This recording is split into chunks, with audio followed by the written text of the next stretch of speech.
Chers amis, c'est encore pour parler de notre ineffable président de la République, Emmanuel Macron, qui en tant que tel est le chef de l'État français, de la France, qu'il dirige et qu'il engage par ses propos aussi abondants que dangereux, voire risqués, et même très risqués. Et donc, il y a une inquiétude qui évidemment travaille notre pays à l'écoute de cet homme qui prend des décisions et qui semble prendre des décisions tout seul, avec peut-être quelques conseillers, mais dont on n'a aucune garantie de l'exactitude du jugement.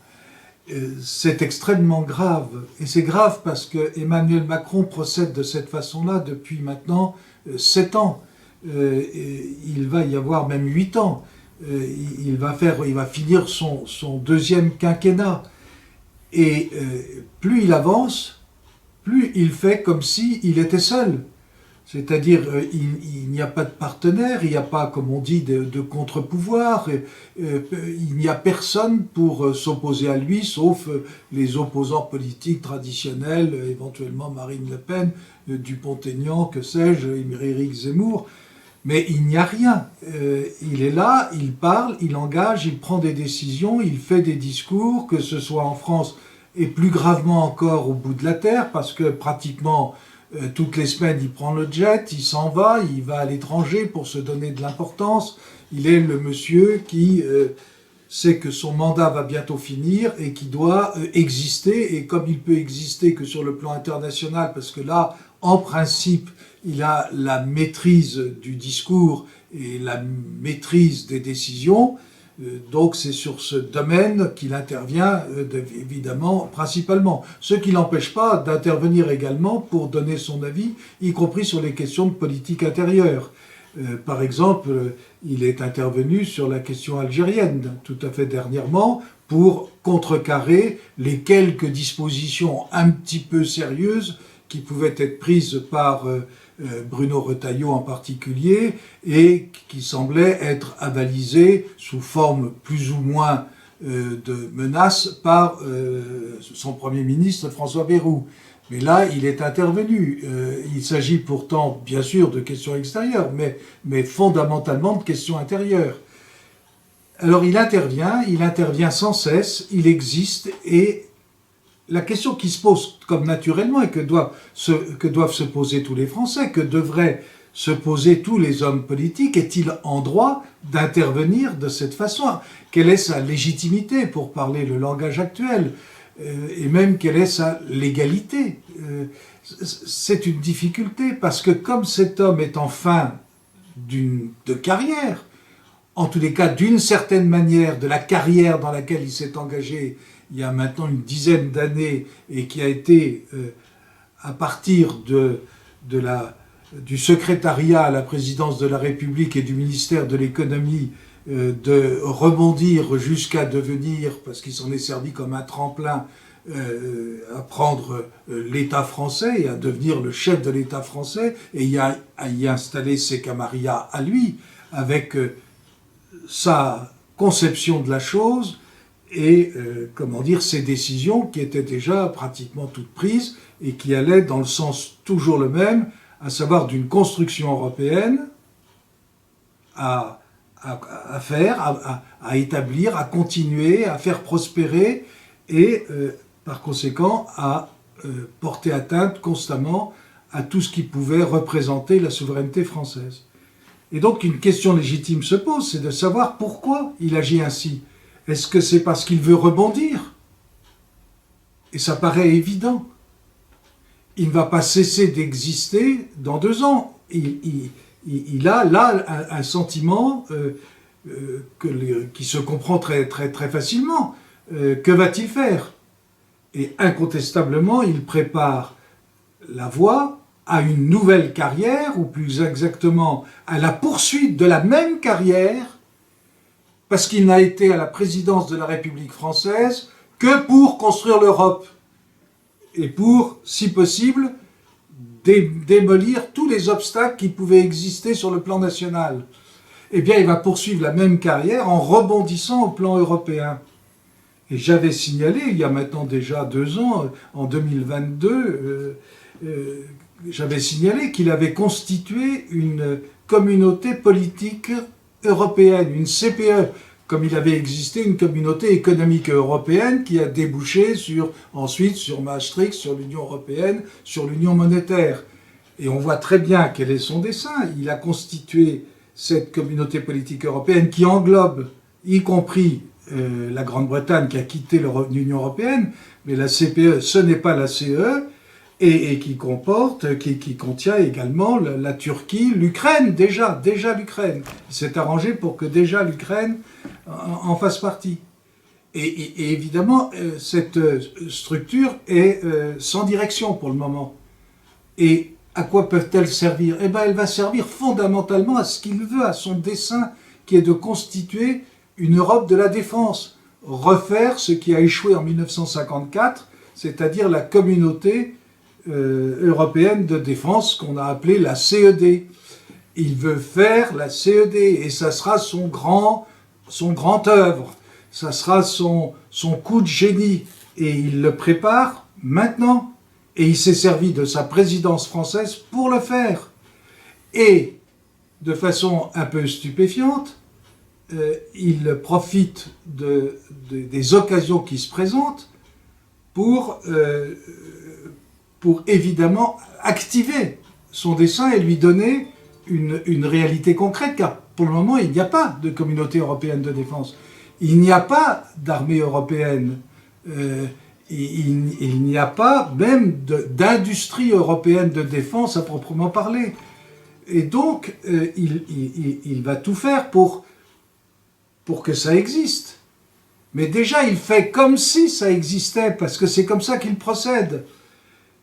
Tout simplement, ne serait-ce qu'en additionnant ce que font également tous les européistes, on additionne les budgets de chacune des nations et on dit, vous voyez, en gros, ça fait plus gros que la Russie, que le budget de la Russie.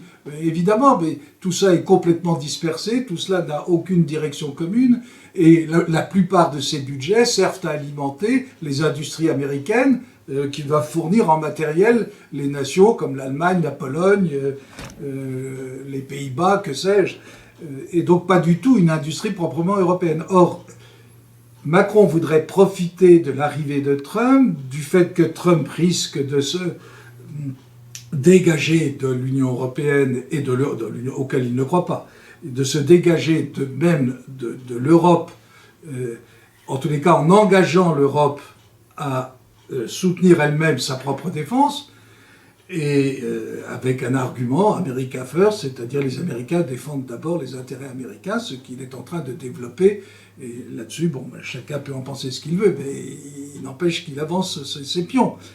Et donc il a sa propre stratégie maintenant vis-à-vis de Poutine, vis-à-vis de l'Ukraine, vis-à-vis du Moyen-Orient, du Proche-Orient, et de tous les côtés, vis-à-vis du Groenland, du Canada même et de Panama. Et il pose ses actes, il pose ses décisions dans un but qui paraît de plus en plus net, de plus en plus évident, c'est-à-dire qu'il met l'Amérique en tête de toutes les nations et ses décisions doivent l'emporter dans le monde entier. Et c'est lui, par conséquent, qui va dessiner l'avenir du monde d'une certaine manière. Et Macron, de son côté, profite de cette situation pour justifier la nécessité de l'existence d'une Europe, et d'une Europe qui doit prendre maintenant des décisions. Or, comme personne ne prend des décisions, sauf Ursula von der Leyen, mais dont la légitimité est contestable, puisqu'elle n'est que présidente d'une commission qui n'a en principe comme juridiction que le législatif, elle essaye évidemment maintenant de jouer un rôle, y compris sur le plan politique, elle l'a fait au moment du Covid, et Macron, à côté d'elle, joue l'homme nécessaire, l'homme qui a un plan, l'homme qui a un projet, qui réunit les Européens, qui les force à réfléchir sur la nécessité de se construire une défense propre. Et il va très loin. Il va très loin puisqu'il propose pratiquement, pour servir de base à cette défense européenne, Eh bien, la défense nationale française. Pas simplement la dissuasion, mais les armées françaises telles qu'elles existent aujourd'hui. Et on fait comme si il avait, parce qu'il a doublé théoriquement, je dis bien théoriquement, les budgets dans des lois de programmation donc, qui ne sont pas d'ailleurs pas réalisées. Il y en a généralement le tiers, sinon plus, dont les crédits sont arrêtés, sont stoppés pour des raisons que Bercy seul connaît. Et donc, en fait, ce budget militaire est évidemment la variable d'ajustement. Et aujourd'hui, on est à peine à 2%, on n'est pas encore à 2% du PIB. Et il fait comme si on était à 5%, mais on n'est pas à 5%, et il voudrait qu'on passe à 5% demain. Mais ça ne va pas être possible. Et d'abord, qu'est-ce que ça donnerait même? Supposer qu'on ait l'argent. D'abord, on n'a pas l'argent. Alors, sauf qu'il va demander, évidemment, à Ursula, les fameux 800 milliards de crédits qui vont être ouverts pour la construction d'une défense européenne. C'est comme les bonds qu'on a constitués au moment du Covid pour acheter les vaccins, etc. Et alors, on se demande s'il n'est pas à la limite de la folie. De la folie. Il est là, et en fait, tout cela, ce n'est pas du tout dans l'intérêt même des Européens. Et d'ailleurs, c'est ce qui va se traduire probablement très rapidement, c'est-à-dire que les intérêts européens, assez naturellement divergents, surtout en matière de défense, vont se manifester en contradiction prochainement. Et lui, il est là, il maintient son idée, il maintient son projet, parce que je le répète, parce qu'en réalité, ce n'est pas vraiment un coup de folie, ou plus exactement, c'est la folie de sa carrière. Il veut faire carrière. C'est d'ailleurs l'énorme problème de nos institutions aujourd'hui en France, c'est que la principale magistrature n'est plus aujourd'hui qu'un objet de carrière. Hollande a fait carrière, Sarkozy a fait carrière, Chirac a fait carrière, ils font carrière. Et alors quand la carrière commence à s'achever, ils se demandent ce qu'ils vont faire, ce qu'ils vont devenir. Alors on les recase, plus exactement, ils sont recasés au Conseil constitutionnel, et donc ils continuent à toucher de l'argent et à vivre sur le contribuable. Et Macron, il est préoccupé par cette idée parce qu'il veut devenir, il est jeune encore, il veut devenir un grand personnage historique. Et c'est ainsi qu'il met à la disposition non seulement les armées françaises, il fait comme si on avait une armée extraordinaire alors que on dispose de quelques 200 000 hommes, sur lesquels il y en a combien d'opérationnels 60 000, 30 000. En réalité, si on enlève tout ce qui est bureaucratie, tout ce qui est logistique, tout ce qui est soutien et tout ce qui est service, parce que tout cela maintenant avec les armes modernes, il y a énormément de services. Donc tout cela est aberrant, et donc on va faire quoi avec ces 30 000 hommes? Ce serait 30 000 hommes européens, ce serait 30 000 hommes français, ils seraient sous commandement français, sous commandement européen. Enfin, qu'est-ce que ça signifie? Et quelle sera la contribution des autres pays? L'Allemagne n'a pas d'armée, ou c'est dérisoire, et de toute façon elle est dans un état de délabrement moral tel que, incontestablement, les Allemands vont prendre dans les années qui viennent des décisions, et qui, à mon avis, risqueront de nous surprendre. Pour le moment, évidemment, le futur chancelier, Merz, fait tout pour s'encoquiner avec Macron, parce que ça lui permettra d'exister. Et évidemment, ils lorgnent, comme ils ont lorgné sur EDF, comme ils ont lorgné sur notre aéronautique, comme ils ont lorgné sur notre Rafale. Les Allemands lorgnent évidemment sur notre dissuasion nucléaire. Ils seront tout heureux de voir que Macron leur concède. Alors Macron a cru bon de dire dans une fin de discours que finalement ce serait quand même lui qui déciderait, que ce serait le président de la République française, parce qu'évidemment la dissuasion nucléaire ne marche que sur l'unité de décision et non pas sur une pluralité de décisions. Ça ne se conçoit pas. Et puis d'autre part, notre dissuasion nucléaire, faut bien se rendre compte qu'elle a elle aussi ses limites, parce qu'on a quand même restreint, on a cessé depuis, on peut dire depuis Giscard, enfin surtout depuis Chirac, et puis Sarkozy et Hollande, on a réduit les budgets militaires, et même notre dissuasion en a été en quelque sorte atteinte. Nous n'avons plus que 4 SNLE, dont un seul est opérationnel, à la vérité un seul.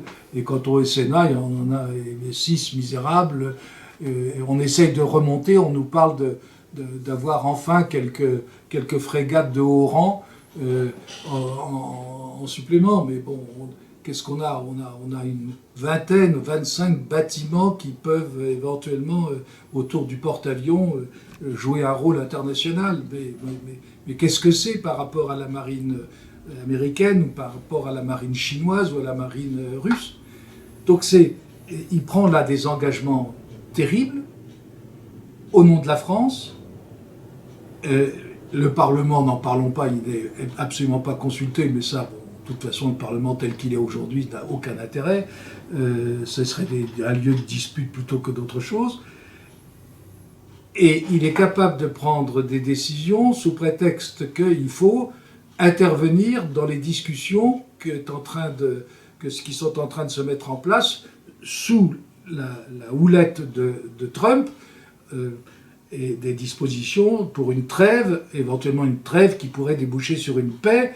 Et Macron veut absolument avoir son fauteuil, son petit strapontin, mais évidemment, Trump n'a pas du tout l'intention de lui donner. Et là, demain auront lieu à Riyad les premiers préliminaires d'une trêve ou d'une paix possible entre Ukrainiens et Américains, et qui servent d'intermédiaire pour Poutine, aussi extraordinaire que cela paraisse. C'est un renversement d'alliance, si l'on veut.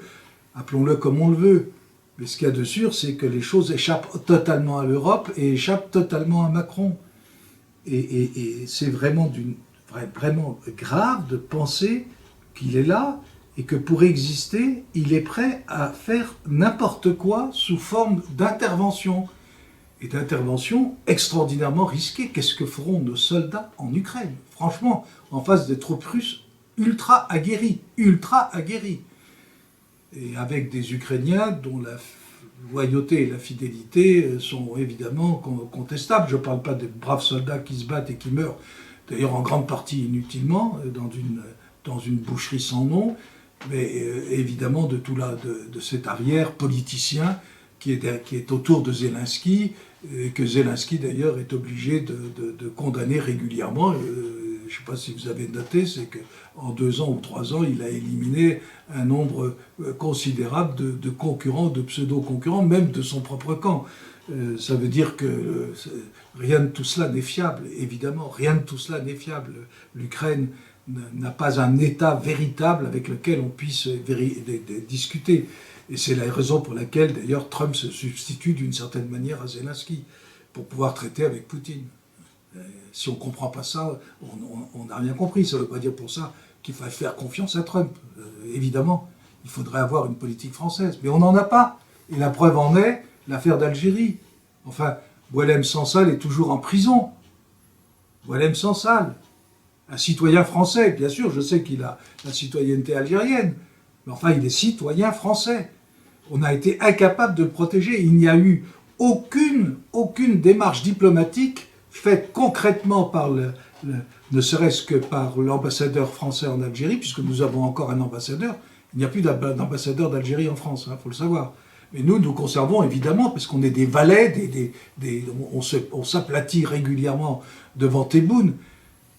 C'est même pas l'Algérie, c'est même pas les Algériens, c'est la bande des gens qui se succèdent au pouvoir depuis maintenant l'indépendance, c'est-à-dire depuis 1962, à la tête de l'Algérie, qui a pillé l'Algérie, qui a détruit l'Algérie, et c'est bien la peine d'avoir sacrifié l'Algérie française pour obtenir ce résultat. Mais ça, personne n'ose le dire, mais moi je le dis. Vous me direz, il n'y avait pas de solution. Si, il y en avait. Mais pour ça, il ne fallait pas être en République, évidemment. Parce que la République est incapable de trouver une solution à quoi que ce soit. À cause de ses principes idiots, notamment ses principes constitutionnels, de prétendue égalité, qui fait qu'on ne reconnaît que des voix. On ne reconnaît pas des provinces, on ne reconnaît pas des régions. On souffre du même mal en France, avec une prétendue décentralisation qui n'est qu'une centralisation accentuée. Tout ça est absurde. Bref, j'en termine. C'est dramatique. Nous sommes incapables de tenir tête à Tebboune. Nous sommes incapables d'avoir une politique raisonnable vis-à-vis d'Alger. Nous avons perdu toute notre influence dans l'Afrique entière, dans le Proche et le Moyen-Orient, au Liban, c'est fini, partout c'est fini, la France terminée. Et bientôt ça sera fini, y compris dans le Pacifique. Incapable de garder les intérêts français. Et on fait le malin en jouant le super-homme qui va décider de la paix et de la guerre pour le monde entier. Voilà. Et comme dit Trump, vous jouez avec la Troisième Guerre mondiale. Un dernier point pour finir. Il faut se rappeler quand même que dès les années 1925-1930, quand la politique étrangère de la France était menée par Aristide Briand, on a passé notre temps à démoraliser les Français, non seulement à les démoraliser, mais à les démilitariser. On a cessé de baisser la garde devant une Allemagne qu'on sentait en fait, malgré les apparences qu'elle se donnait, en pleine volonté de ressurgir. Voilà. En 1933, ça a abouti à Hitler. Aristide Briand est mort à ce moment-là, mais c'est lui qui a créé Hitler. C'est la République française et ces connards de politiciens qui ont créé Hitler, concrètement. Il fallait le détruire à ce moment-là. Eh bien, on a attendu d'être complètement désarmé, d'être complètement... d'être sur le point de perdre toute guerre qui se ferait pour la déclarer. Voilà, c'est le grand truc des républicains. Et après, ils reviennent après la guerre, hein, les Reynaud, les Daladier, et ils font les malins, ils jugent les autres. Et ils font les résistants. Non, mais c'est invraisemblable. Et bien c'est pourtant ça l'histoire. C'est l'histoire de la République.